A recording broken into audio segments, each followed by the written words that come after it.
The coffee just smells better on Friday. We made it. It's Friday.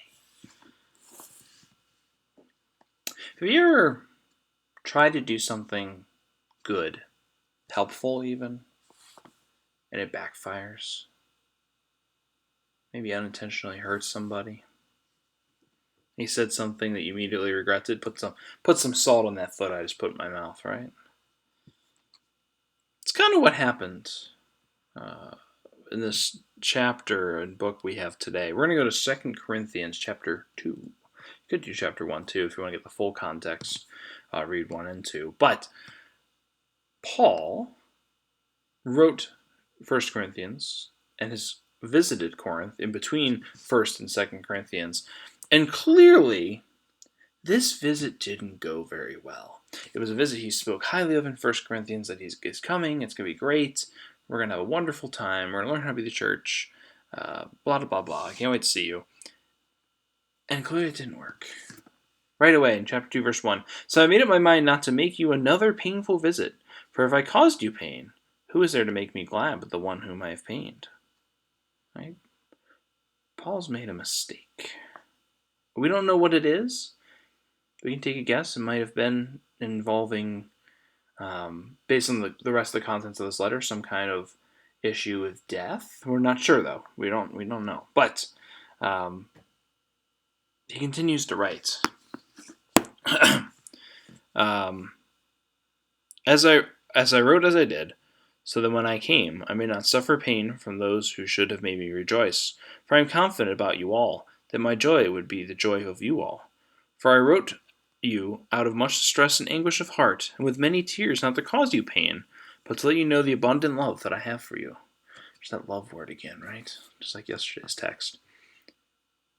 Something bad happened, but Paul is writing, he's saying, I don't want to cause additional pain. I know we have bad blood right now. If you watch the Bible Library series, you heard my beautiful rendition of Taylor Swift's Bad Blood, right?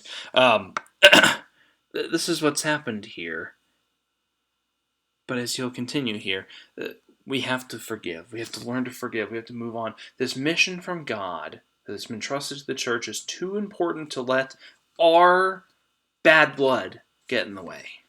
I'm kind of paraphrasing this whole chapter now. We've had stories where forgiveness has been given repeatedly, and I wanted to get one in where forgiveness is being asked, right? A lot of times in Scripture, someone is magnanimous, usually God, and forgives. Well, sometimes there's being asked, but we have that a little bit in Hosea. But here, we don't get to hear the Corinthians' answer, and there isn't a book of 3 Corinthians, so I'm just kidding. It apparently goes well. But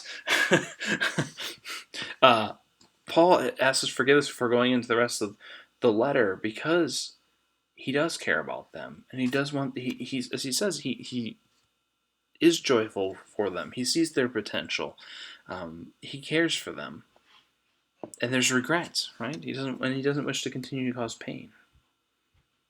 This is language that's important for our work of forgiving. Right? When we've made a fault. It would have been easy for Paul to be prideful and, oh, well, I'm Paul. I'm the big deal. Me and Peter the Rock. I guess Corinthians are off my list. One less letter to write, less miles in that boat. Could he have done that? Yeah.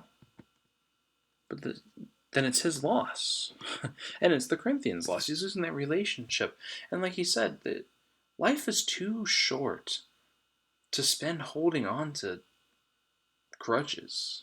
It's too short to not embrace this path of forgiveness that God has taught us.